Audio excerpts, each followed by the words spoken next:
지금 러시아가 전례 없는 폭염에 국가 비상사태를 선포했습니다. 우리가 틀렸다. 러시아가 완전히 틀렸다. 추위에는 세계 최강이지만 더위 앞에서는 속수무책인 러시아. 바로 이때 한국에서 촬영된 러시아 여고생들의 영상이 화제가 되고 있습니다. 한국이 더 덥지 않나? 어떻게 저게 가능하지? 이들이 SNS에 올린 단 하나의 게시물이 폭발적인 반응을 이끌어내며 스문의 시간 만에 10만 번 공유되며 러시아 정부의 긴급 대응까지 이끌어냈습니다. 도대체 한국에서 무슨 일이 있었던 걸까요? 지금부터 그 충격적인 10일간의 목격담을 공개합니다. 안녕하세요. 저는 모스크바 국립여자기숙학교 3학년 알리사입니다. 제가 이 이야기를 꼭 전하고 싶었던 이유는 우리 러시아 사람들이 얼마나 여름을 무시하고 살았는지 깨달았기 때문입니다. 올해 여름 모스크바에 이상한 일이 일어났습니다. 기온계가 38.7도를 가리킨 것입니다. 러시아 친구들은 이해 못하실 거예요. 우리에게 날씨란 영하 30도, 영하 20도 이런 숫자들이 익숙하거든요. 여름? 그냥 잠깐 따뜻한 계절일 뿐이었죠.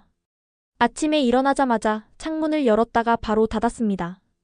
뜨거운 공기가 마치 오븐에서 나오는 것처럼 얼굴을 때렸거든요. 기숙사 복도는 찜통이었고 화장실은 더 끔찍했습니다.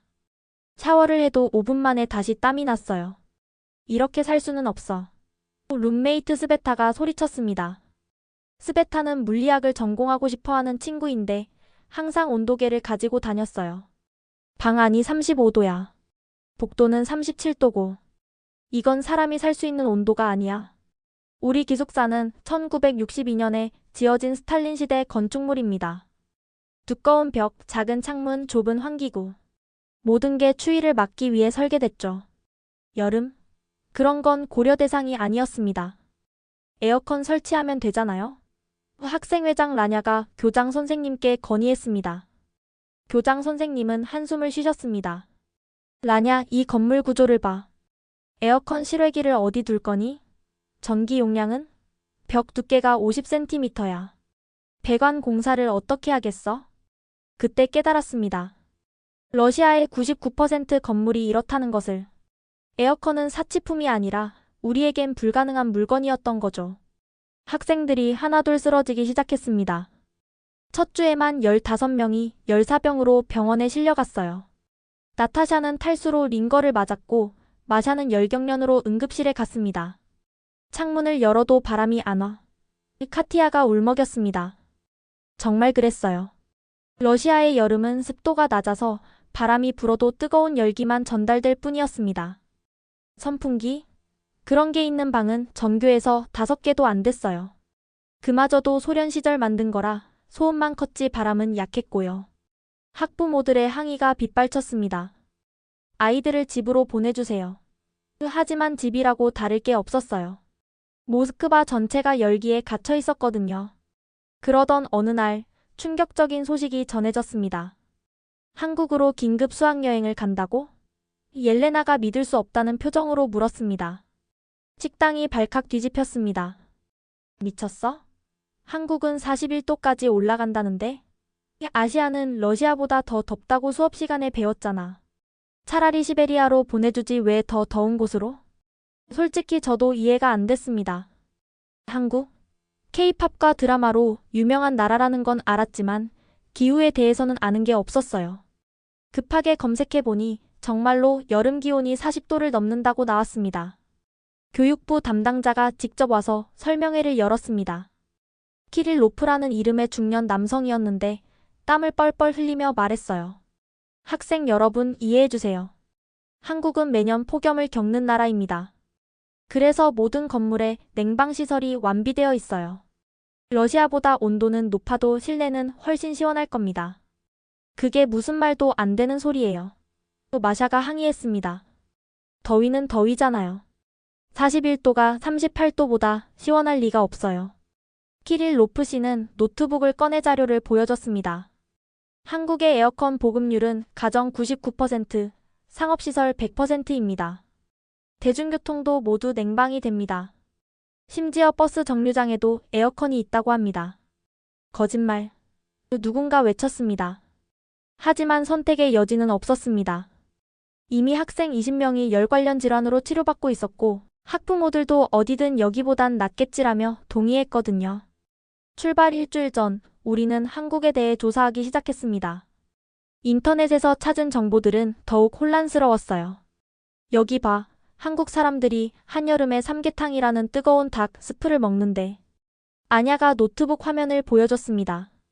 41도의 뜨거운 스프를 먹는다고? 미친 거 아니야? 그것보다 이거 봐. 스베타가 다른 자료를 찾았습니다. 한국은 사계절이 뚜렷한 나라래. 겨울엔 영하 20도까지 내려간대. 그럼 러시아랑 비슷하잖아? 아니야, 다른 게 있어. 여기 보면 한국은 여름 습도가 80%가 넘는데. 모두 조용해졌습니다. 러시아는 여름에도 습도가 40% 정도거든요. 80%라니 상상이 안 됐어요.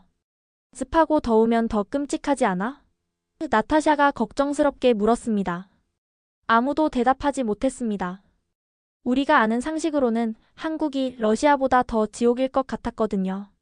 출발 전날 밤 저는 잠을 이룰 수 없었습니다. 창밖의 온도계는 여전히 32도를 가리키고 있었고 방 안은 찜통이었어요. 정말 한국이 더 시원할까? 41도인데? 베개가 땀에 젖어 몇 번이나 뒤집어야 했습니다.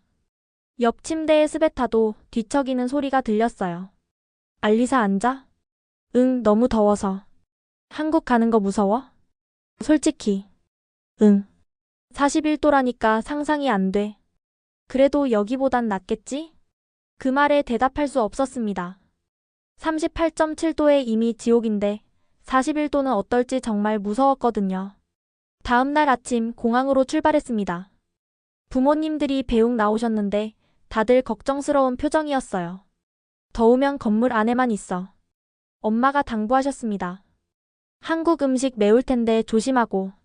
아빠가 덧붙이셨습니다. 버스에 오르며 뒤를 돌아봤습니다. 모스크바의 하늘은 뿌옇게 흐려 있었고 열기가 아지랑이처럼 피어오르고 있었어요. 과연 우리가 제정신일까? 더 더운 곳으로 도망가다니. 하지만 며칠 후 우리는 깨닫게 됩니다. 온도의 숫자는 아무 의미가 없다는 것을. 정말 중요한 건 전혀 다른 것이었다는 것을 말이죠. 드디어 출발하는 날 아침, 우리는 두려움 반 기대 반으로 공항으로 향했습니다. 9시간의 비행 끝에 인천공항에 도착했을 때 우리가 가장 먼저 한 일은 온도 확인이었습니다. 기내 안내 방송에서 현재 인천의 기온은 40.3도입니다. 라고 했을 때 비행기 안이 술렁였어요. 40도라고? 우리 진짜 미친 거 맞아. 카티아가 절망적으로 외쳤습니다. 이제 어떡해? 비행기에서 못 내릴 것 같아. 라냐가 진짜로 걱정했습니다. 하지만 이상한 일이 일어났습니다. 비행기에서 내려 연결 통로로 들어서는 순간 시원한 바람이 우리를 감쌌거든요. 처음엔 비행기 에어컨의 잔여 효과인 줄 알았는데 공항 건물로 들어갈수록 더 시원해졌습니다. 잠깐 이거 실화야? 스베타가 믿을 수 없다는 표정으로 주위를 둘러봤습니다. 그녀는 항상 가지고 다니는 디지털 온도계를 꺼냈어요. 실내 온도 22도. 이게 어떻게 가능하지? 정말이었습니다. 밖은 40도가 넘는데 공항 안은 봄날처럼 쾌적했어요. 러시아 공항들과는 차원이 달랐습니다. 도모데도보 공항은 여름에 가면 에어컨이 있는 구역과 없는 구역의 온도 차이가 10도는 났거든요. 문 좀 봐. 또 마샤가 입구를 가리켰습니다. 공항 입구가 특이했어요. 자동문이 이중으로 되어 있었고 그 사이 공간에서 강력한 바람이 위에서 아래로 불고 있었습니다. 저게 뭐지? 옐레나가 궁금해했습니다. 나중에 안 사실이지만 에어커튼이라는 장치였어요. 바깥의 뜨거운 공기가 실내로 들어오는 걸 차단하는 거였죠. 러시아는 겨울에 찬 공기를 막으려고 문을 작게 만드는데 한국은 여름 더운 공기를 막으려고 이런 장치를 만든 거예요. 입국 심사를 기다리며 둘러본 공항은 놀라움의 연속이었습니다. 천장이 높고 넓은 공간인데도 어디서나 일정한 온도가 유지됐어요. 러시아 공항은 넓은 곳일수록 온도 조절이 안 되는데 말이죠. 와, 화장실 봤어? 나타샤가 흥분해서 돌아왔습니다. 다들 화장실에 뭐가 있길래 그러나 싶어서 가봤는데 정말 충격이었어요. 변기 뚜껑이 자동으로 열리고 변기 시트가 따뜻했습니다. 비데는 기본이고 손대지 않고도 물이 나오는 세면대, 자동으로 나오는 비누와 종이 타월까지. 이게 공항 화장실이라고? 아냐가 놀라서 물었습니다. 러시아 공항 화장실은 말하기도 민망한 수준이거든요. 특히 여름엔 환기도 안 되고 에어컨도 없어서 정말 끔찍한데 여기는 화장실까지 완벽하게 시원했습니다. 수화물을 찾으러 가는 길에 또 놀란 건 무빙워크였어요. 러시아에도 있긴 한데 대부분 고장나 있거나 느리게 움직이는데 여기는 빠르고 매끄럽게 작동했습니다. 그리고 무빙워크 위에도 에어컨 바람이 나왔어요. 한국은 정말 디테일하네. 스베타가 감탄했습니다. 수화물 찾는 곳에 도착했을 때 우리는 또 한 번 놀랐습니다. 직원들이 다들 긴팔 정장을 입고 있었거든요. 저 사람들 안 더워? 카티아가 의아해했습니다. 40도가 넘는 날씨에 정장이라니. 러시아는 30도만 넘어도 반팔, 반바지가 기본인데 말이죠. 하지만 이해가 됐습니다. 실내가 이렇게 시원하니 정장을 입어도 전혀 문제없는 거예요. 짐을 찾고 나가는 길에 환전소를 들렀는데 여기서도 신기한 걸 봤어요. 직원이 장갑을 끼고 있었는데 위생을 위해서라고 하더군요. 러시아 환전소는 담배 냄새 나는데 라냐가 작게 중얼거렸습니다. 공항에서 나가기 전 우리는 잠시 멈춰 섰습니다. 밖으로 나가는 게 무서웠거든요. 40도라니. 다들 준비됐어? 가이드 선생님이 물으셨습니다. 우리는 마치 전쟁터에 나가는 군인들처럼 긴장했어요. 하지만 자동문이 열리고 밖으로 나갔을 때 예상과는 달랐습니다. 물론 더웠어요. 40도의 열기가 확 끼쳤죠. 하지만 견딜만 했습니다. 왜일까 생각해보니 바람이 불고 있었어요. 러시아의 38.7도는 바람 한 점 없이 답답한데 여기는 더워도 공기가 움직이고 있었습니다. 습도가 높아서 그런가? 스베타가 과학적으로 분석하려 했습니다. 버스 승강장까지 걸어가는 짧은 거리였지만 신기한 걸 또 발견했어요. 길 위에 미스트가 뿌려지고 있었거든요. 물 뿌리는 거야? 또 마샤가 놀랐습니다. 아주 미세한 물방울이 뿌려져서 주변 온도를 낮추는 장치였어요. 러시아는 겨울에 염화칼슘 뿌리는 것만 있는데 한국은 여름에 물을 뿌리는 시스템이 있었던 거죠. 버스에 타자마자 또 다른 세계가 펼쳐졌습니다. 에어컨이 너무 강력해서 오히려 추울 지경이었어요. 여기 담요도 있어. 옐레나가 놀라서 외쳤습니다. 정말로 좌석마다 얇은 담요가 준비되어 있었습니다. 40도 날씨의 담요라니 러시아에서는 상상도 못할 일이었죠. 한국 사람들은 정말 여름을 제대로 대비하는구나. 나타샤가 감탄했습니다. 버스가 서울로 향하며 창밖 풍경을 봤습니다. 40도가 넘는 날씨인데도 도로에는 차들이 정상적으로 다니고 있었어요. 공사 현장도 보였는데 근로자들이 특수조끼를 입고 일하고 있었습니다. 저게 뭐지? 우주복 같은데? 카티아가 가리켰습니다. 가이드 선생님이 설명해 주셨어요. 쿨링 조끼예요. 얼음팩을 넣어서 체온을 낮춰주는 거죠. 러시아는 여름 공사를 아예 중단하는데 한국은 장비를 갖춰서 계속하는 거였어요. 그때 문득 깨달았습니다. 아, 한국은 더위를 피하는 게 아니라 더위와 함께 사는 법을 아는구나. 38.7도에 무너진 러시아와는 완전히 다른 접근이었죠. 숙소에 도착할 때쯤 우리의 생각은 이미 바뀌기 시작했습니다. 온도는 분명 러시아보다 높은데 왜인지 더 편안했어요. 이제 그 비밀을 본격적으로 알아볼 시간이었습니다. 다음 날 아침 본격적인 서울 탐험이 시작됐습니다. 아침 8시인데 벌써 기온이 35도를 넘었어요. 하지만 신기하게도 전날처럼 무섭지 않았습니다. 숙소 건물을 나서자마자 지하철역으로 바로 연결되는 통로가 있었거든요. 밖에 안 나가도 되는 거야? 라냐가 놀랐습니다. 가이드 선생님이 웃으며 설명하셨어요. 서울은 지하 통로가 거미줄처럼 연결되어 있어요. 여름엔 최대한 지하로 다니는 게 요령이죠. 지하철역에 들어서자 또 다른 충격이 기다리고 있었습니다.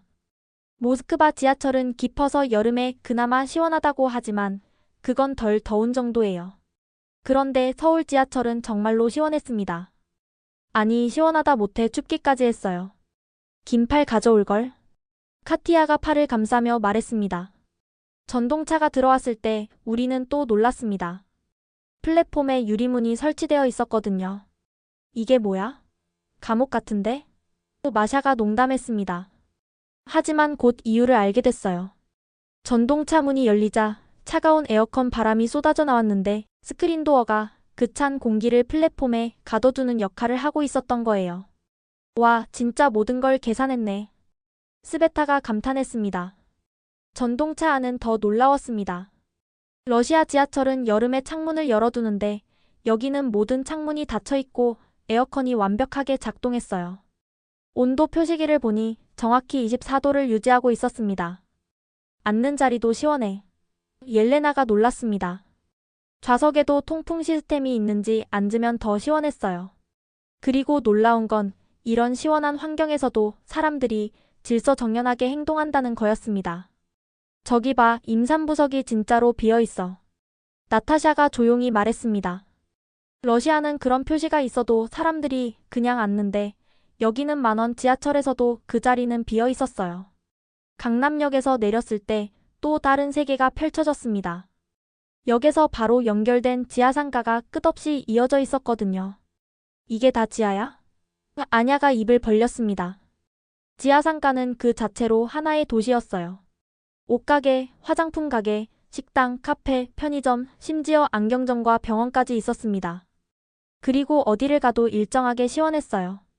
러시아에도 지하상가는 있지만 라냐가 말을 잇지 못했습니다. 맞아요. 러시아 지하상가는 어둡고 습하고 불쾌한 곳이에요. 에어컨은커녕 환기도 제대로 안 되죠. 그런데 여기는 지상의 백화점보다 더 쾌적했습니다. 점심을 먹으러 지상으로 올라갔을 때 한국의 건물 설계에 또 한 번 놀랐습니다. 건물들이 다 연결되어 있어. 카티아가 발견했습니다. 정말이었어요. 건물과 건물 사이에 다리가 놓여 있거나 지하로 연결되어 있어서 밖에 나가지 않고도 이동할 수 있었습니다. 식당에 들어갔을 때 또 놀란 건 입구 구조였어요. 회전문이나 이중 자동문으로 되어 있어서 밖에 열기가 안으로 들어오지 못하게 완벽히 차단하고 있었죠. 러시아 건물은 문이 하나뿐인데 스베타가 비교했습니다. 식당 안은 당연히 시원했고 놀랍게도 사람들이 뜨거운 음식을 먹고 있었어요. 41도의 김치찌개를 먹는다고? 또 마샤가 믿을 수 없다는 표정을 지었습니다. 하지만 이해가 됐어요.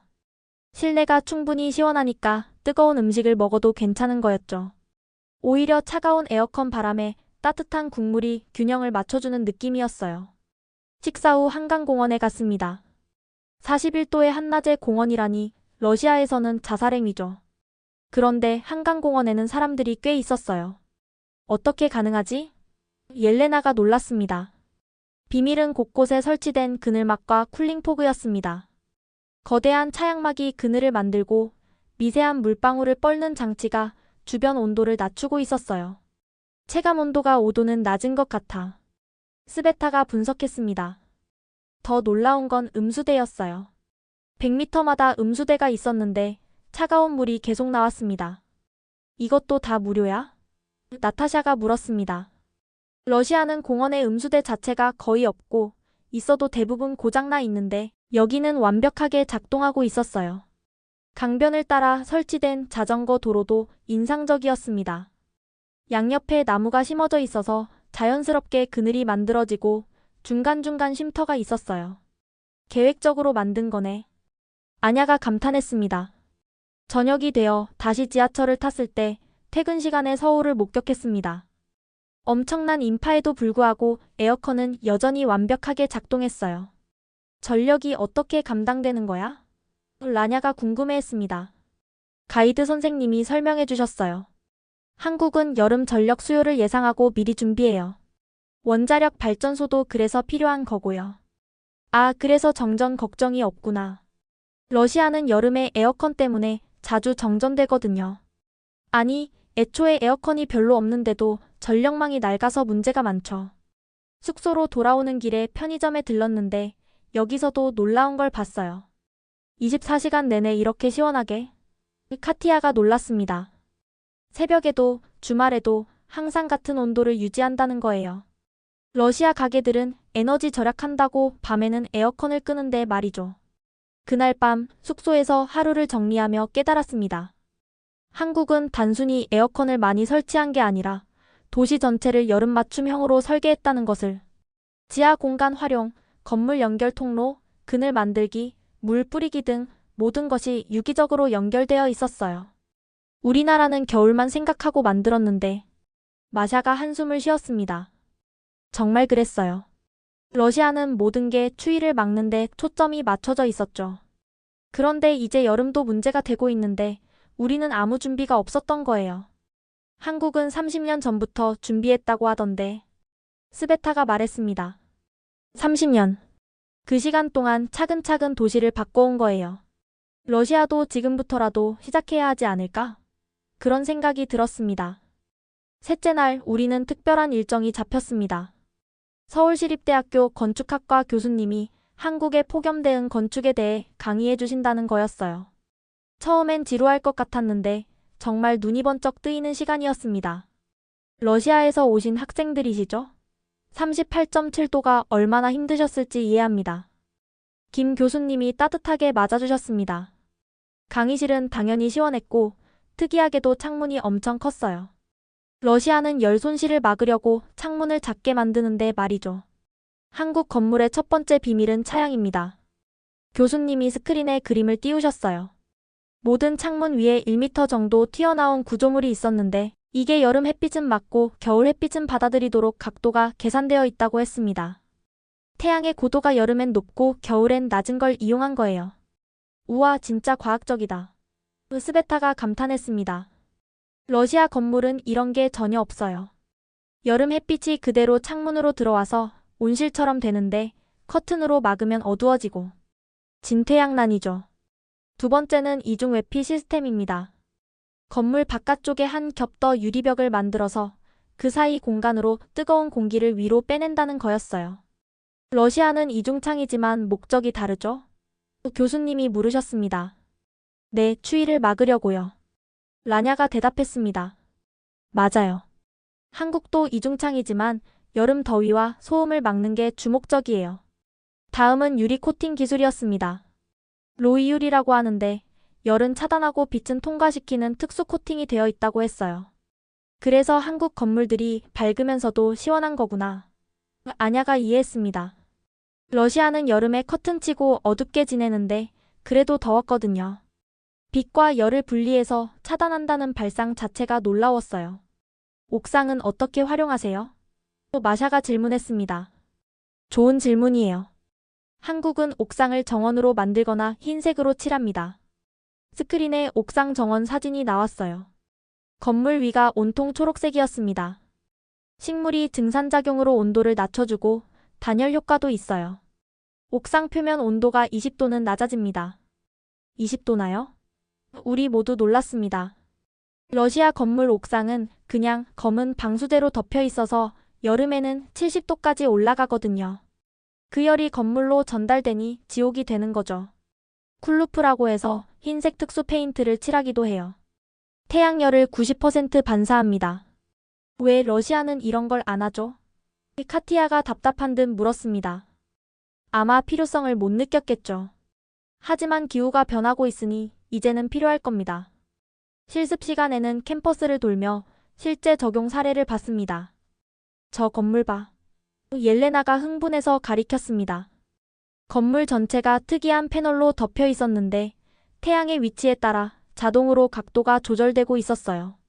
키네틱 파사드라고 해요. 컴퓨터가 최적의 각도를 계산해서 조절합니다. 러시아는 아직도 수동 블라인드인데 나타샤가 씁쓸하게 웃었습니다. 그것도 대부분 고장나서 못 쓰는 경우가 많죠. 다음은 지하 공간 활용이었습니다. 대학 건물들이 지하로 다 연결되어 있었어요. 지하는 연중 15도 정도를 유지해요. 여름엔 시원하고 겨울엔 따뜻하죠. 아, 그래서 지하 상가가 그렇게 쾌적했구나. 스베타가 납득했습니다. 러시아도 지하철이 깊긴 한데 상업 공간으로 제대로 활용하지 못하고 있었어요. 도시계획 차원에서는 바람길이 중요해요. 교수님이 서울시 지도를 보여주셨는데 산에서 내려오는 바람이 도심을 통과하도록 건물 배치를 규제한다고 했어요. 높은 건물을 지을 때도 바람 시뮬레이션을 해야 해요. 도시 전체를 하나로 보는 거네요. 라냐가 감탄했습니다. 러시아는 건물 하나하나만 생각하지 도시 전체의 공기 흐름 같은 건 고려하지 않거든요. 그린 인프라도 중요합니다. 거리 곳곳에 나무를 심고 덩굴 식물로 건물 벽을 덮고 도로변에 잔디를 심는 것도 다 계산된 거라고 했어요. 모스크바는 겨울에 나무가 다 죽어서. 마샤가 말했습니다. 한국도 겨울이 춥지만 수종을 잘 선택하면 됩니다. 여름에 그늘을 만들어주는 게 더 중요하니까요. 강의 마지막에 교수님이 물으셨습니다. 러시아 건축의 특징은 뭔가요? 두꺼운 벽, 작은 창문, 중앙 난방. 우리가 대답했습니다. 맞아요. 훌륭한 겨울 대비 건축이에요. 하지만 이제는 여름도 생각해야 합니다. 양방향 설계가 필요해요. 정말 그랬습니다. 우리는 한쪽만 보고 있었던 거예요. 캠퍼스를 나오며 우리는 많은 생각에 잠겼습니다. 러시아 건축가들이 이걸 봐야 해. 스베타가 진지하게 말했습니다. 사진 많이 찍었지? 아냐가 확인했습니다. 응, 다 찍었어. 러시아 가서 발표 자료 만들어야지. 그날 저녁 숙소에서 우리는 오늘 배운 걸 정리했습니다. 단순히 에어컨을 틀어서 시원한 게 아니라 건축 설계부터 도시 계획까지 모든 게 과학적으로 계산되어 있었어요. 한국은 정말 미래를 준비하는 나라구나. 카티아가 결론을 내렸습니다. 맞아요. 30년 전부터 기후변화를 예상하고 준비해온 결과가 지금의 시원한 서울이었던 거예요. 러시아도 늦었지만 지금부터라도 시작해야 한다는 생각이 들었습니다. 넷째 날 밤 우리는 특별한 계획을 세웠습니다. 한국의 밤 문화를 직접 체험해보기로 한 거예요. 러시아는 여름밤도 덥고 답답해서 밖에 나가기 힘든데 41도였던 낮 기온이 32도로 내려간 서울의 밤은 어떨까 궁금했거든요. 저녁 9시 홍대 거리로 나갔을 때 우리는 깜짝 놀랐습니다. 사람이 이렇게 많아? 라냐가 놀라서 외쳤습니다. 거리는 젊은이들로 가득했고 상점들은 환하게 불을 밝히고 있었어요. 그리고 놀라운 건 가게 문이 열릴 때마다 시원한 에어컨 바람이 거리로 쏟아져 나왔다는 거예요. 러시아는 에너지 절약한다고 문 닫고 영업하는데 마샤가 비교했습니다. 여기는 오히려 문을 활짝 열어놓고 있었어요. 전기료 걱정은 안 하나 싶었는데 나중에 들어보니 이것도 마케팅 전략이라고 하더군요. 시원한 바람으로 손님을 유혹하는 거죠. 24시간 편의점이다. 카티아가 편의점을 발견했습니다. 러시아도 24시간 편의점이 있긴 한데 대부분 이름만 그렇고 새벽엔 문을 닫아요. 특히 여름엔 에어컨 비용 때문에 밤에는 끄는 경우가 많죠. 그런데 한국의 편의점은 정말로 24시간 항상 같은 온도를 유지하고 있었어요. 새벽 3시에 와도 이렇게 시원해? 스베타가 점원에게 물었습니다. 네, 당연하죠. 24시간 똑같아요. 점원이 웃으며 대답했습니다. 편의점 안을 둘러보니 놀라운 것들이 많았어요. 아이스 커피 종류만 20가지가 넘고 아이스크림 냉동고는 3개나 있었습니다. 아이스컵도 판다. 옐레나가 발견했습니다. 얼음만 가득 담긴 컵을 팔고 있었어요. 거기에 원하는 음료를 부어 마시는 거였죠. 러시아는 얼음 자체를 구하기 힘든데 말이에요. 밖으로 나와 걸으며 또 놀란 건 거리 곳곳에 있는 미스트 팬이었어요. 버스 정류장에도 에어컨이 있어. 나타샤가 놀랐습니다. 일부 정류장에는 정말로 에어컨이 설치되어 있었고 그렇지 않은 곳도 미스트 팬이나 그늘막이 있었어요. 러시아 버스 정류장은 겨울바람막이만 있는데 아냐가 씁쓸하게 웃었습니다. 카페 거리로 들어서니 더 놀라웠어요. 밤 11시가 넘었는데도 대부분의 카페가 영업 중이었고 당연히 다 시원했습니다. 카페에서 일하는 사람들도 있네? 라냐가 노트북을 펼친 사람들을 보며 말했습니다. 러시아는 여름에 카페가 너무 더워서 오래 있기 힘든데 여기는 밤늦게까지 공부하거나 일하는 사람들이 많았어요. 우리도 카페에 들어가 아이스 음료를 주문했습니다. 와, 얼음이 이렇게 많이? 마샤가 놀랐습니다. 컵의 절반 이상이 얼음이었어요. 러시아는 얼음 몇 개 띄우는 정도인데 여기는 얼음 속에 음료가 있는 수준이었죠. 테라스에도 앉을 수 있어요. 직원이 안내했습니다. 밖에? 하고 의아했는데 나가보니 이해가 됐어요. 테라스에 거대한 미스트 팬이 설치되어 있었거든요. 물 한 개가 계속 뿌려져서 시원했어요.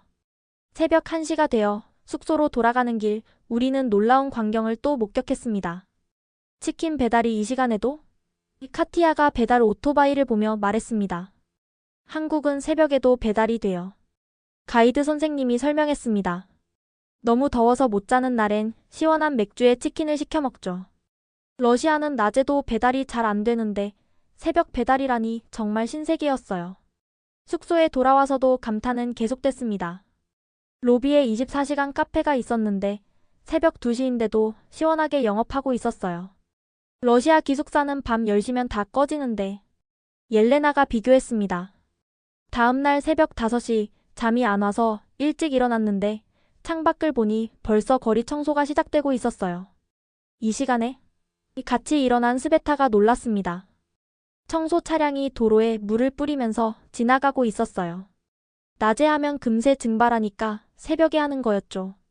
아침 7시 조식을 먹으러 내려갔을 때 또 놀랐습니다. 식당이 벌써 시원했어요. 에어컨을 밤새 켜놨나? 나타샤가 물었습니다. 타이머로 새벽 6시부터 가동해요. 직원분이 대답했습니다. 러시아는 사람이 와서 수동으로 켜는데 여기는 모든 게 자동화되어 있었어요. 그날 우리는 특별한 곳을 방문했습니다. 24시간 찜질방이라는 곳이었어요. 사우나 같은 곳? 마샤가 물었습니다. 더위를 피해서 하룻밤 지낼 수 있는 곳이에요. 가이드 선생님이 설명했습니다. 처음엔 이해가 안 됐어요. 사우나가 어떻게 더위를 피하는 곳이 되지? 하지만 들어가 보니 완전히 달랐습니다. 냉탕도 있고 시원한 휴게실도 있고 심지어 얼음방도 있었어요. 그리고 가격이 정말 저렴했습니다. 집에 에어컨이 없는 사람들이 여기서 밤을 보내기도 해요. 직원이 설명했습니다. 이런 게 있으면 정말 좋겠다. 라냐가 진심으로 말했습니다. 러시아는 공공 냉방시설이라는 개념 자체가 없거든요. 각자 알아서 더위를 견디는 수밖에 없죠. 찜질방에서 나와 점심을 먹으러 가는 길에 우리는 지하철역에서 특이한 걸 봤어요. 지하철역에 편의시설이 이렇게 많아? 아냐가 놀랐습니다. 역 안에 편의점은 기본이고 빵집, 카페, 심지어 네일샵까지 있었어요. 그리고 당연히 다 시원했죠. 러시아 지하철역은 그냥 통로인데. 카티아가 비교했습니다. 맞아요. 러시아는 지하철역을 그냥 이동 공간으로만 보는데 한국은 생활 공간으로 활용하고 있었어요. 그날 저녁 우리는 야시장을 구경했습니다.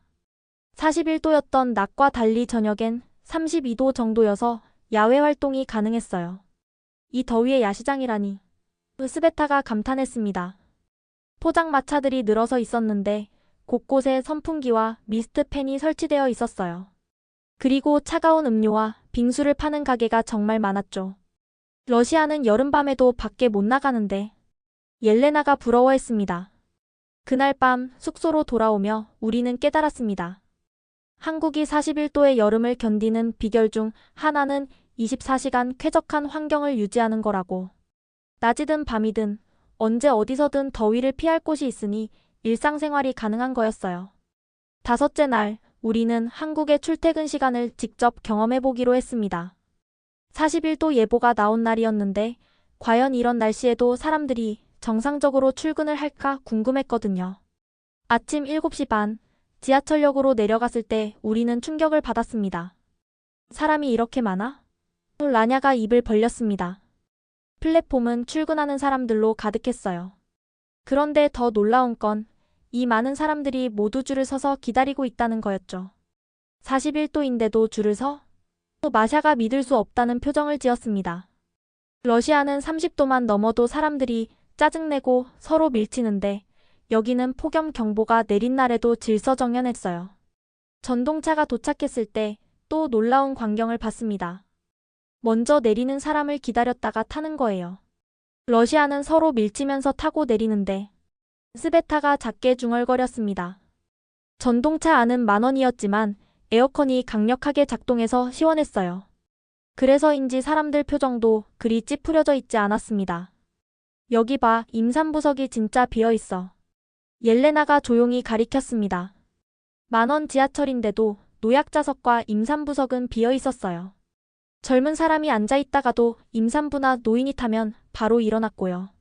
러시아는 더우면 아무도 자리 안 비켜주는데 나타샤가 부끄러운 듯 말했습니다. 정말 그래요. 러시아는 날씨가 더우면 다들 예민해져서 서로 배려하지 않거든요. 자리 양보는커녕 눈도 안 마주치려고 하죠. 에스컬레이터에서도 문화 충격을 받았습니다. 모든 사람이 오른쪽에 서 있고 왼쪽은 걸어가는 사람들을 위해 비워두고 있었어요.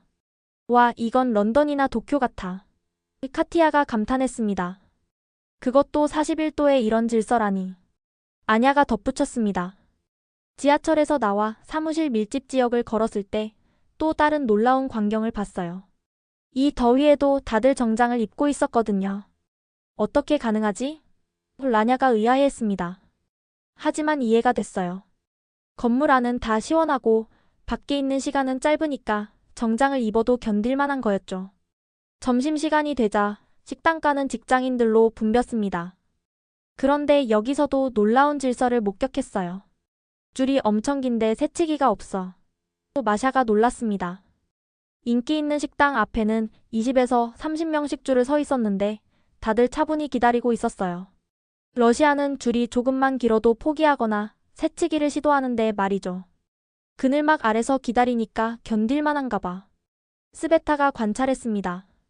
정말로 대부분의 가게가 줄 서는 곳에 그늘막을 설치해두고 있었어요. 그리고 일부 가게는 줄 서는 사람들에게 부채를 나눠주기도 했고요. 식당에 들어갔을 때도 질서는 계속됐습니다. 물은 셀프래. 가이드 선생님이 알려주셨습니다. 정수기가 있는 곳으로 가니 사람들이 줄을 서서 차례를 기다리고 있었어요. 그리고 놀라운 건 다들 자기가 마실 만큼만 따라간다는 거였죠. 러시아는 이런 거 있으면 막 가져가는데 옐레나가 민망해했습니다. 식사를 마치고 나올 때 또 인상적인 걸 봤어요. 다들 자기 식판을 정리해서 반납구에 가져다 놓는 거예요. 직원이 치우는 거 아니야? 나타샤가 물었습니다. 기본적으로 본인이 정리하는 게 예의예요. 가이드 선생님이 설명했습니다. 오후에는 대형 쇼핑몰에 갔습니다. 주말이라 가족 단위 손님이 많았는데 여기서도 한국인들의 질서 의식에 감탄했어요. 에스컬레이터에서 아이를 데리고 있는 부모들도 오른쪽에 서 있었고 유모차도 한쪽으로 붙여서 섰어요. 러시아는 유모차 있으면 길 다 막는데 라냐가 비교했습니다. 놀이터에서도 마찬가지였어요. 아이들이 많았는데도 부모들이 질서를 잘 지키도록 가르치고 있었죠. 얘야 줄 서서 기다려야지. 한 엄마가 아이에게 말하는 걸 들었어요. 미끄럼틀 하나 타는 것도 줄을 서서 기다리는 아이들. 러시아는 서로 밀치고 올라가는데 말이죠. 화장실 사용도 인상적이었어요. 사람이 많은데도 화장실이 깨끗하게 유지되고 있었거든요. 다들 깨끗하게 쓰네. 카티아가 감탄했습니다. 세면대에 물 튀긴 것도 닦고 나가는 사람들을 봤어요. 러시아는 말하기도 부끄러울 정도로 더럽게 쓰는 경우가 많죠. 저녁에는 한강공원에서 열리는 음악 축제에 갔습니다.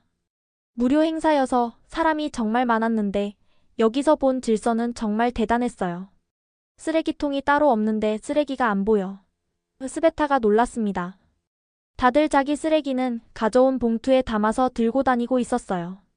그리고 행사가 끝난 후에 지정된 장소에 버리고 갔죠. 러시아 축제는 끝나면 쓰레기장이 되는데 마샤가 한숨을 쉬었습니다. 더 놀라운 건 음주 문화였어요. 많은 사람들이 맥주를 마시고 있었는데 취해서 소란 피우는 사람이 없었어요.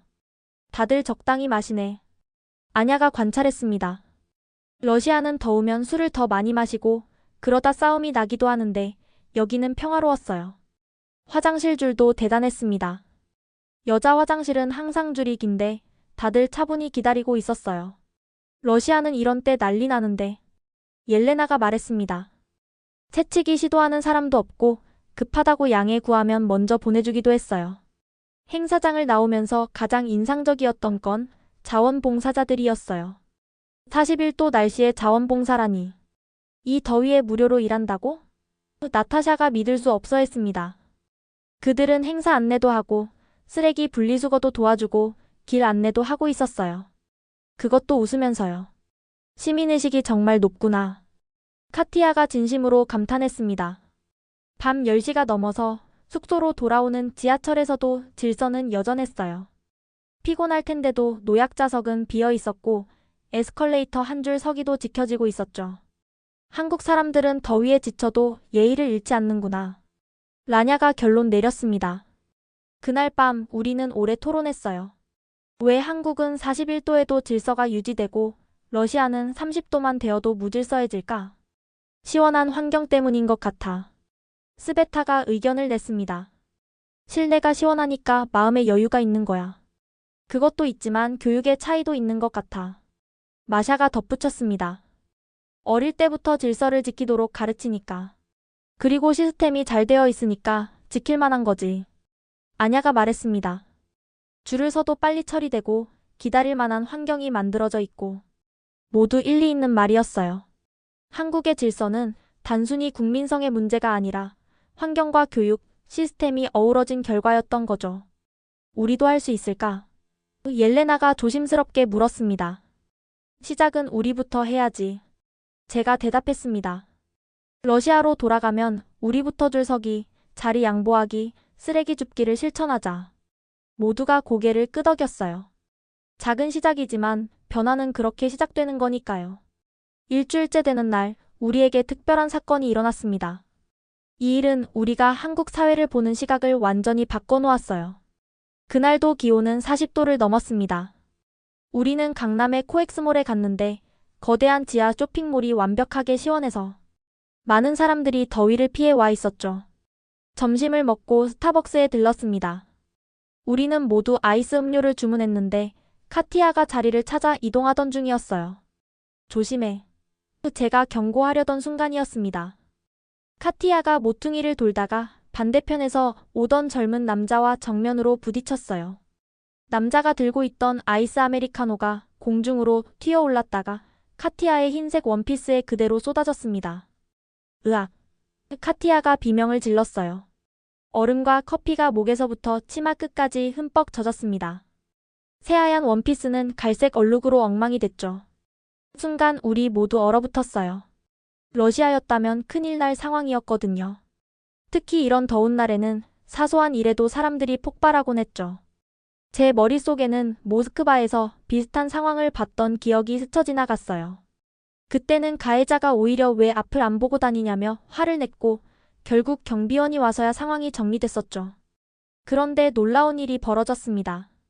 정말 죄송합니다. 괜찮으세요? 남자가 즉시 허리를 굽혀 사과했어요.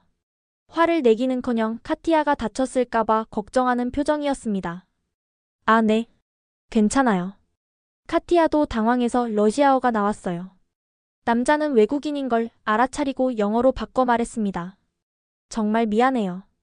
제가 급하게 가다가 옷이 다 젖었네요. 어떡하죠? 그 순간 주변에서 놀라운 일들이 연쇄적으로 일어났어요. 여기 냅킨이요.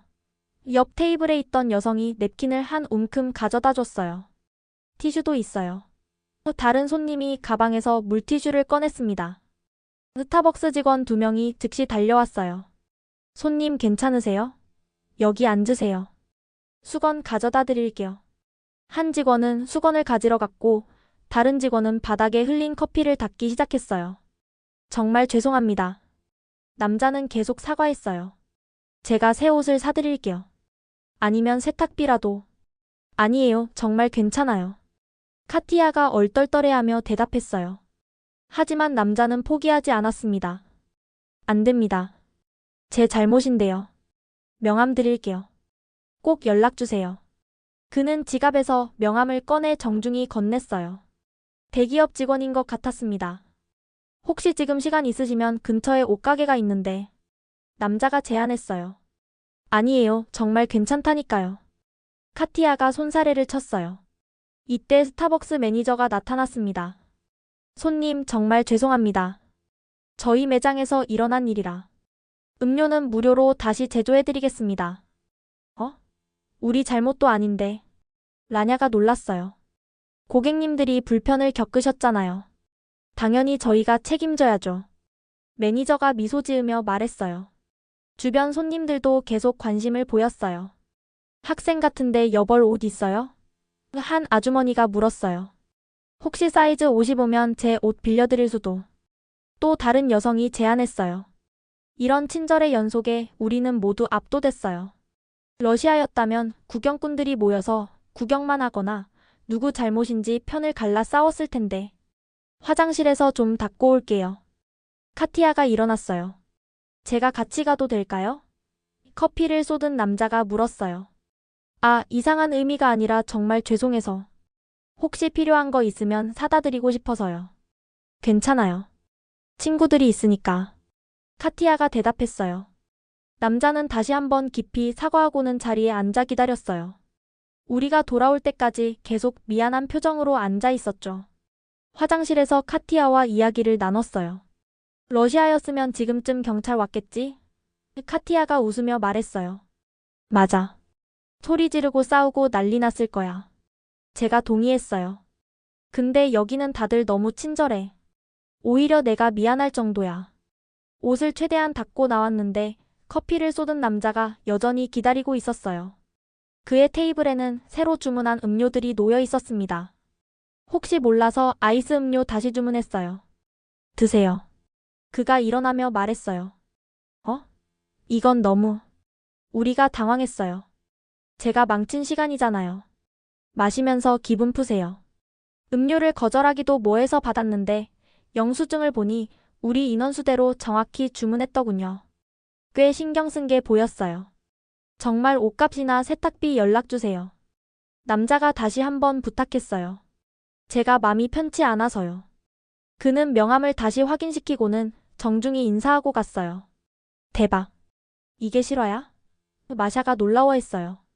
우리가 자리에 앉아있는 동안에도 놀라운 일이 계속됐어요. 직원이 와서 혹시 옷 세탁하실 때 필요하시면 이거 쓰세요 라며 얼룩 제거제를 줬고 옆 테이블 손님이 이 근처에 좋은 세탁소 있어요 라며 위치를 알려줬어요. 저녁이 되어 숙소로 돌아왔는데 놀라운 일이 또 있었어요. 낮에 커피를 쏟은 남자에게서 문자가 온 거예요. 안녕하세요. 오늘 낮에 정말 죄송했습니다. 혹시 옷 세탁이나 새로 구입하셨다면 영수증 사진 보내주시면 바로 송금해드리겠습니다. 더운 날씨에 불쾌하셨을 텐데 다시 한번 사과드립니다. 와, 진짜 연락했어. 카티아가 놀랐어요. 러시아에서는 그 자리만 벗어나면 끝인데 이 사람은 진짜로 책임지려고 하는 거였어요. 카티아는 고민 끝에 답장을 보냈어요. 괜찮습니다. 러시아에서 온 교환학생인데 좋은 추억이 됐어요. 신경 쓰지 마세요. 하지만 10분도 안 되어 또 답장이 왔어요. 러시아에서 오셨군요. 한국 여행이 좋은 추억이 되길 바라는데 제가 옷을 버려서 정말 죄송합니다. 작은 사과의 의미로 카페 기프티콘이라도 보내드리고 싶은데 괜찮으실까요? 이 정성에 감동한 카티아는 결국 기프티콘을 받기로 했어요. 5분 후 스타벅스 음료 교환권 10장이 문자로 도착했습니다. 10장이나 보냈어. 카티아가 휴대폰을 보여줬어요. 미친. 옷값보다 비싸겠다. 스베타가 계산했어요. 우리는 그날 밤 늦게까지 이야기했어요. 단순히 한 사람의 친절이 아니라 주변 모든 사람들이 보여준 배려와 관심에 대해서요. 41도 날씨에도 이런 마음의 여유라니. 나타샤가 감탄했어요. 시원한 환경이 마음도 시원하게 만드는 건가? 옐레나가 추측했어요. 그것보다 서로 힘든 상황이라는 걸 알리까 더 배려하는 것 같아. 라냐가 의견을 냈어요. 정말 그런 것 같았어요. 모두가 더위에 지쳐 있으니까 서로의 고통을 이해하고 더 친절하게 대하는 거죠. 러시아는 조금만 더워도 다들 짜증내고 싸우는데 마샤가 씁쓸하게 말했어요. 인프라의 차이가 사람의 마음도 바꾸는구나. 아냐가 결론 내렸어요. 이 사건은 우리에게 큰 깨달음을 줬어요. 한국의 폭염 대응은 단순히 에어컨과 시설만이 아니었어요. 아무리 더워도 서로를 배려하는 마음, 실수에 대해 책임지는 자세, 어려운 상황에서 도움을 주려는 정신. 이런 것들이 합쳐져서 41도의 더위도 견딜 수 있게 만드는 거였죠. 며칠 후 카티아는 그 남자에게 감사 문자를 보냈어요. 러시아로 돌아가기 전에 한국에서 경험한 가장 따뜻한 순간이었다고. 답장이 왔어요. 한국에 좋은 인상을 가져가신다니 다행입니다. 러시아도 꼭 가보고 싶네요. 좋은 여행 되세요. 작은 사고가 아름다운 인연이 된 순간이었습니다. 8째 날 아침, 우리 모두의 휴대폰이 동시에 크게 울렸습니다. 처음엔 무슨 비상사태인가 놀랐는데 화면을 보니 한국 정부에서 보낸 문자였어요. 긴급 오늘 서울 최고기온 42도 예상. 폭염 경보 발령. 오후 12시에서 5시 외출 자제. 물을 자주 마시고 무더위 쉼터를 이용하세요. 정부가 이런 문자를 보내? 라냐가 놀랐습니다. 러시아는 영하 40도가 돼도 폭설이 와도 이런 안내 문자 한 번 없거든요. 각자 알아서 조심하라는 식이죠. 영어로도 왔어. 카티아가 화면을 보여줬습니다. 외국인들을 위해 영어, 중국어, 일본어로도 발송됐더라고요. 가이드 선생님이 설명해 주셨어요. 한국은 폭염을 자연재난으로 분류해요. 태풍이나 지진처럼 국가가 관리하는 거죠. 폭염이 재난이라고? 스베타가 신기해했습니다. 그날 우리는 한국의 폭염 대응 시스템을 직접 체험해보기로 했습니다. 일단 가까운 무더위 쉼터를 찾아갔어요. 무더위 쉼터가 뭐예요? 마샤가 물었습니다. 더위를 피할 수 있는 공공장소예요. 주민센터, 경로당, 지하철역, 은행 등 곳곳에 있어요. 가장 가까운 주민센터로 갔는데 입구에 큰 현수막이 걸려 있었어요. 무더위 쉼터 누구나 이용 가능. 정말 아무나 들어가도 돼요? 옐레나가 조심스럽게 물었습니다. 그럼요. 외국인도 상관없어요. 직원분이 친절하게 맞아주셨어요.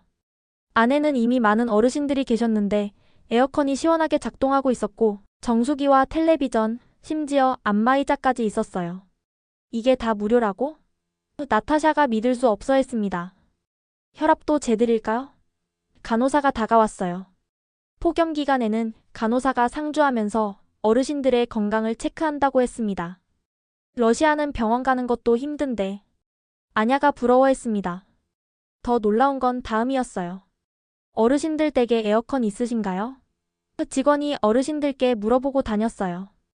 에어컨이 없다고 하시는 분들께는 선풍기를 무료로 대여해준다고 했습니다. 정말 세심한 배려였어요.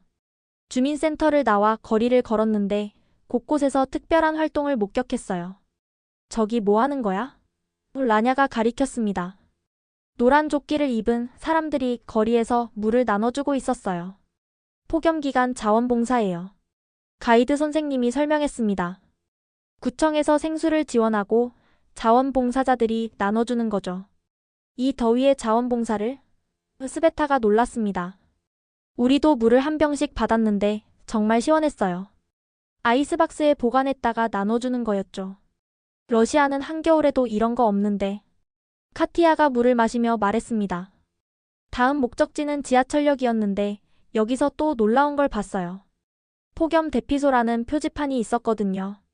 지하철역도 쉼터예요? 마샤가 물었습니다. 역 한쪽에 의자가 놓여 있고 그 옆에 음수대와 혈압 측정기까지 있었어요. 더위에 지친 사람들이 잠시 쉬어갈 수 있도록 만든 공간이었죠. 심지어 와이파이도 돼.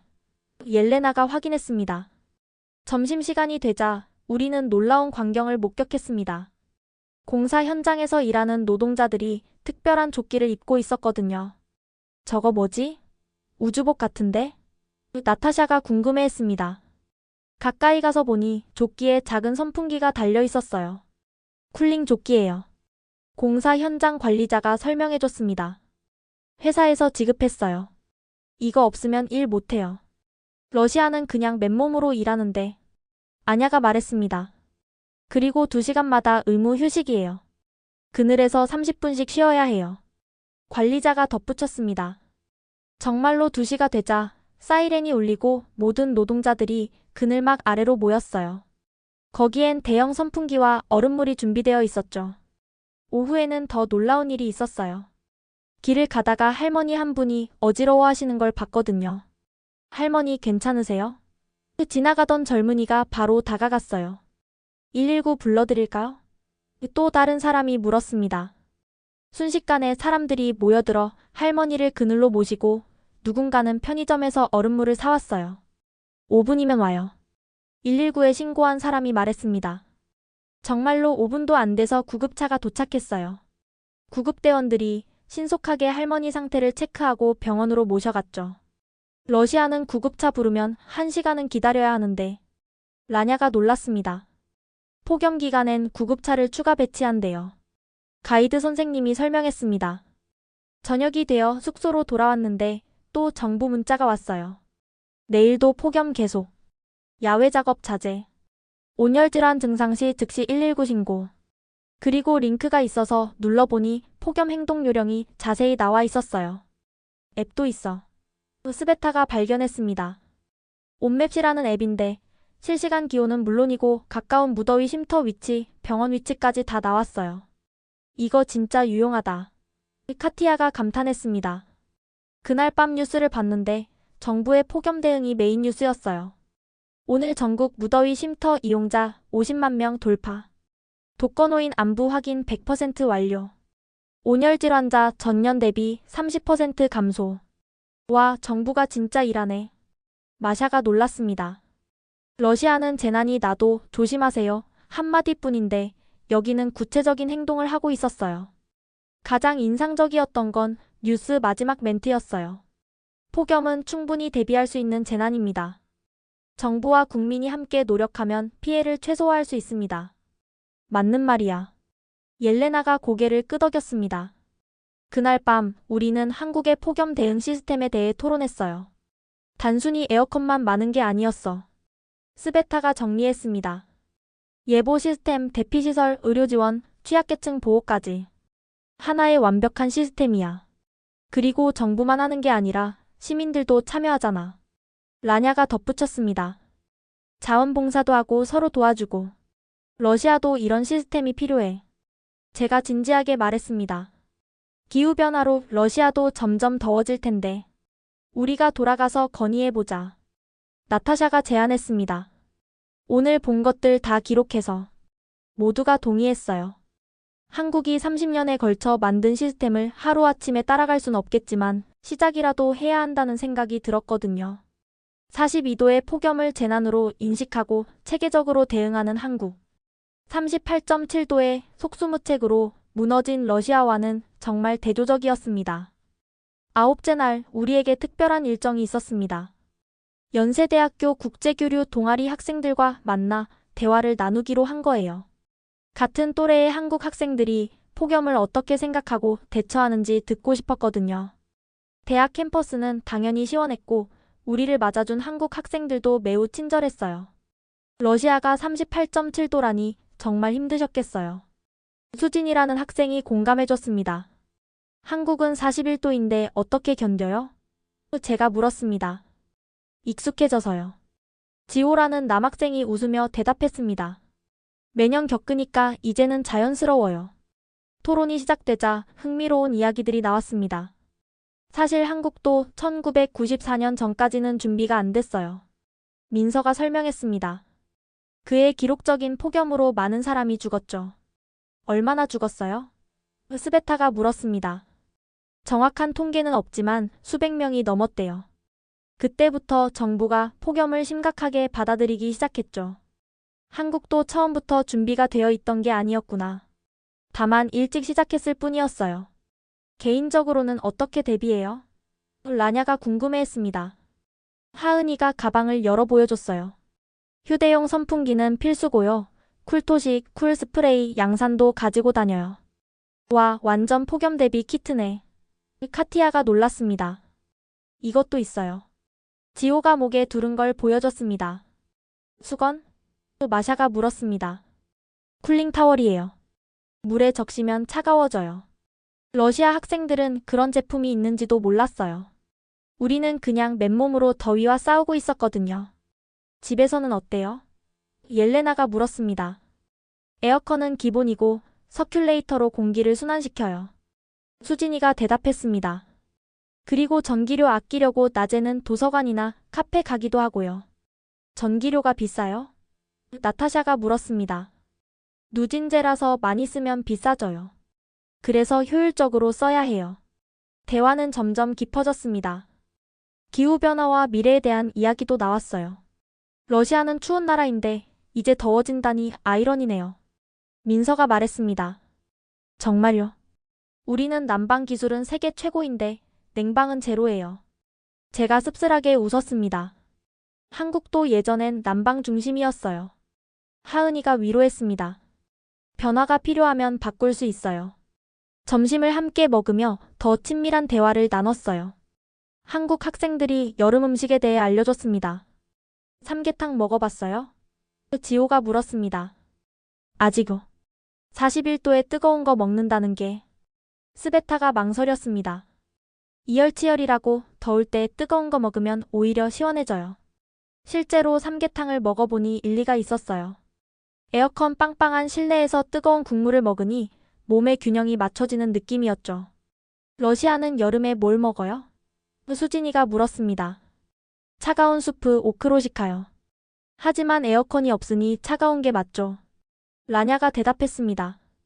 식사 후 캠퍼스를 구경했는데 한국 대학의 폭염 대비 시설에 놀랐어요. 저 나무 좀 봐요. 또 마샤가 감탄했습니다. 캠퍼스 곳곳에 큰 나무들이 그늘을 만들고 있었고 벤치는 모두 그늘 아래 배치되어 있었어요. 계획적으로 심은 거예요. 민서가 설명했습니다. 여름 그늘을 위해서요. 러시아 대학은 나무가 별로 없어요. 겨울에 눈 치우기 힘들다고. 아냐가 말했습니다. 도서관에 들어갔을 때는 더 놀랐어요. 24시간 개방인데다 완벽한 냉방 시설을 갖추고 있었거든요. 시험 기간엔 여기서 밤새요. 하은이가 말했습니다. 러시아 도서관은 여름엔 찜통이라 아무도 안 가요. 카티아가 비교했습니다. 오후에는 한국 학생들과 깊은 대화를 나눴습니다. 한국 사회가 이렇게 폭염에 적응한 비결이 뭐라고 생각해요? 제가 물었습니다. 지호가 생각에 잠겼다가 대답했습니다. 위기를 기회로 바꾼 것 같아요. 폭염을 피할 수 없으니 적응하기로 한 거죠. 그리고 빨리빨리 문화도 한몫했어요. 수진이가 덧붙였습니다. 문제가 생기면 빨리 해결하려고 하거든요. 공동체 의식도 중요해요. 민서가 말했습니다. 다 같이 덥잖아요. 그러니 서로 배려하고 협력하는 거죠. 러시아와 정반대였어요. 우리는 개인주의가 강해서 각자 알아서 해결하려고 하거든요. 미래에 대해선 어떻게 생각해요? 스베타가 물었습니다. 솔직히 걱정돼요. 하은이가 진지하게 말했습니다. 지구온난화가 계속되면 50도까지 올라갈 수도 있대요. 그래서 더 준비해야죠. 지호가 말했습니다. 건물도 바꾸고 도시 구조도 바꾸고. 저녁이 되어 헤어질 시간이 됐을 때 우리는 많은 것을 배운 기분이었어요. 한국의 미래 세대는 폭염을 자연스러운 일상으로 받아들이는구나. 라냐가 정리했습니다. 그리고 끊임없이 적응하고 발전시키려고 노력하고. 옐레나가 덧붙였습니다. 한국 학생들과 연락처를 교환하며 작별 인사를 했어요. 러시아도 잘 적응할 거예요. 수진이가 응원했습니다. 우리 세대가 바꿔야죠. 제가 다짐했습니다. 숙소로 돌아오는 길에 우리는 많은 생각을 했어요. 한국이 특별한 게 아니라 미리 준비하고 적응했을 뿐이라는 걸 깨달았거든요. 러시아도 할 수 있어. 나타샤가 확신에 찬 목소리로 말했습니다. 일단 우리부터 시작하자. 스베타가 제안했습니다. 돌아가서 우리가 본 걸 널리 알리는 거야. 그날 밤 우리는 한국에서 배운 것들을 정리했습니다. 단순한 기술이나 시설이 아니라 마인드셋과 시스템 그리고 공동체 정신이 더 중요하다는 걸 깨달았어요. 41도를 일상으로 받아들이는 한국 젊은이들. 38.7도의 패닉에 빠진 러시아와는 정말 달랐습니다. 하지만 우리도 변할 수 있다는 희망을 품게 됐어요. 열흘간의 한국 생활이 끝나고 드디어 모스크바로 돌아가는 날이 왔습니다. 아침에 일어나자마자 모스크바 날씨를 확인했어요. 여전히 38도네. 카티아가 한숨을 쉬었습니다. 이상한 일이었어요. 열흘 전에는 38도가 지옥 같았는데 41도를 경험하고 나니 별것 아닌 것처럼 느껴져야 맞잖아요. 그런데 오히려 더 두려웠습니다. 이제 우리는 알아버렸잖아. 마샤가 씁쓸하게 웃었습니다. 얼마나 편하게 여름을 날 수 있는지를. 공항으로 가는 버스 안에서 창밖을 보며 많은 생각이 들었어요. 41도인데도 정상적으로 돌아가는 서울의 모습이 이제는 당연하게 느껴졌거든요. 모스크바로 돌아가면 어떻게 견디지? 라냐가 걱정스럽게 물었습니다. 일단 우리가 산 것들이라도 써보자. 스베타가 짐가방을 가리켰습니다. 우리는 한국에서 온갖 더위 대비 용품을 샀어요. 휴대용 선풍기, 쿨매트, 쿨토시, 쿨링 스프레이. 러시아에서는 구할 수 없는 것들이었죠. 인천공항에 도착했을 때 마지막으로 한국의 시원함을 만끽했습니다. 정말 여기서 살고 싶다. 옐레나가 진심으로 말했습니다. 체크인을 하면서도 면세점을 둘러보면서도 우리는 계속 아쉬워했어요. 이 완벽한 냉방 시스템을 뒤로하고 가야 한다는 게 너무 속상했거든요. 선물 뭐 살까? 나타샤가 물었습니다. 선풍기 더 사자. 아냐가 진지하게 제안했습니다. 정말로 우리는 화장품이나 초콜릿 대신 휴대용 선풍기를 더 샀어요. 가족들과 친구들에게 줄 선물로요. 비행기를 기다리는 동안 우리는 지난 열흘을 돌아봤습니다. 뭐가 가장 인상적이었어? 제가 물었습니다. 시스템이지. 스베타가 바로 대답했습니다. 개인의 노력이 아니라 사회 전체가 함께 만든 시스템. 나는 시민의식. 라냐가 말했습니다. 41도에도 질서를 지키는 사람들. 정부의 역할도 놀라웠어. 카티아가 덧붙였습니다. 폭염을 재난으로 보고 적극적으로 대응하잖아. 비행기에 오르면서 우리는 각자 마음속으로 다짐했어요. 러시아로 돌아가서 뭔가 변화를 만들어 보겠다고. 기내에서 우리는 귀국 후 계획을 세웠습니다. 일단 학교에 보고서를 내자. 마샤가 제안했습니다. 우리가 본 것들을 정리해서 SNS에도 올려야 해. 옐레나가 휴대폰을 꺼냈습니다. 많은 사람들이 알아야 해. 정부 청원 사이트에도 올려보자. 나타샤가 아이디어를 냈습니다. 9시간의 비행 동안 우리는 각자 글을 썼어요. 한국에서 본 것, 느낀 것, 배운 것들을 정리했죠. 에어컨 보급률 99%가 단순한 숫자가 아니었어. 라냐가 쓴 글을 읽어줬습니다. 그건 한 나라가 국민의 일상을 지키려는 의지였어. 폭염은 온도의 문제가 아니라 준비의 문제다. 스베타의 글 제목이었습니다. 41도 한국이 38도 러시아보다 살기 좋은 이유. 이건 제 글이었어요. 모스크바에 도착했을 때 예상대로였습니다. 공항부터 후끈한 열기가 우리를 맞았어요. 아, 역시. 카티아가 얼굴을 찌푸렸습니다. 도모데도보 공항의 에어컨은 여전히 제대로 작동하지 않았고 화장실은 찜통이었습니다. 입국 심사장은 사람들로 붐볐는데 환기도 제대로 안 됐어요. 인천공항이 그립다. 아냐가 한숨을 쉬었습니다. 짐을 찾고 나가는데 공항 직원이 담배를 피우며 서 있었어요. 한국에서는 상상도 못할 일이죠. 기숙사로 가는 버스는 더 끔찍했습니다. 에어컨은 당연히 없고 창문을 열어도 뜨거운 바람만 들어왔어요. 그래도 우리는 이제 준비가 있잖아. 마샤가 가방에서 휴대용 선풍기를 꺼냈습니다. 다들 선풍기를 꺼내 틀었어요.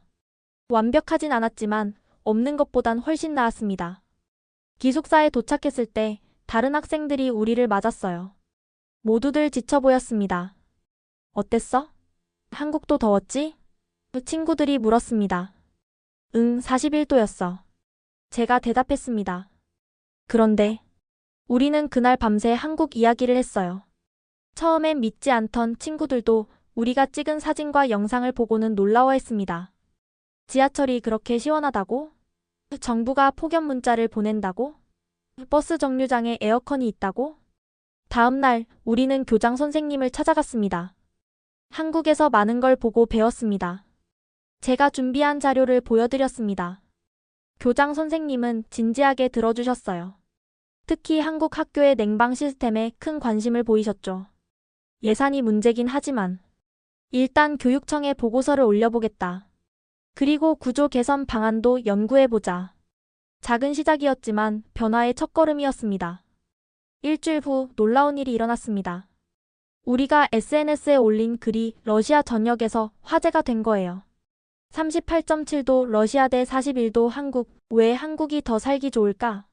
라는 제목의 포스트가 10만 회 이상 공유됐습니다. 댓글도 수천 개가 달렸어요. 정말 충격적이네요. 우리도 준비해야 합니다. 정부는 뭐 하고 있나요? 한국을 배워야 해요. 내년 여름 전에 뭐라도 바뀌길. 언론에서도 연락이 왔습니다. 여러 신문사와 방송국에서 인터뷰 요청이 쇄도했어요. 러시아도 이제 여름을 준비해야 합니다. 제가 한 인터뷰에서 말했습니다. 기후변화는 피할 수 없는 현실이니까요. 한 달 후 작은 변화들이 시작됐습니다. 모스크바 시정부가 시범적으로 주요 지하철역에 냉방 시설을 설치하기로 했고 일부 학교에 에어컨 설치 예산이 배정됐습니다. 물론 한국의 30년 준비를 하루아침에 따라잡을 순 없어요. 하지만 적어도 시작은 했습니다. 창밖을 보니 여전히 덥지만 이제는 다르게 보였어요. 극복할 수 없는 재앙이 아니라 준비하면 이겨낼 수 있는 도전으로요. 내년 여름은 조금 다를 거야. 스베타가 희망적으로 말했습니다. 응, 적어도 우리는 준비할 수 있으니까. 제가 대답했습니다. 41도의 한국이 우리에게 가르쳐 준 건 단순히 에어컨 기술이 아니었습니다. 미래를 내다보고 준비하는 자세, 시민과 정부가 함께 만드는 시스템, 그리고 어려움 속에서도 서로를 배려하는 마음이었어요. 언젠가 러시아도 그런 나라가 되길 바라며 우리는 오늘도 작은 노력을 계속하고 있습니다. 변화는 항상 누군가의 작은 외침에서 시작되니까요. 지금까지 38.7도 러시아를 탈출해 41도 한국에서 시원함을 발견한 알리사의 이야기 어떠셨나요? 온도보다 중요한 건 시스템과 대비였다는 깨달음, 여러분도 공감하시나요? 전 세계가 기후변화로 고통받는 지금, 이 이야기가 희망의 메시지가 되길 바랍니다. 혹시 여러분의 나라는 폭염에 잘 대비하고 있나요? 댓글로 알려주세요. 좋아요와 구독, 그리고 기후변화 대응의 중요성을 알리기 위해 이 영상을 많이 공유해주세요. 시청해주셔서 감사합니다. 지금까지 원더풀 해외사연이었습니다.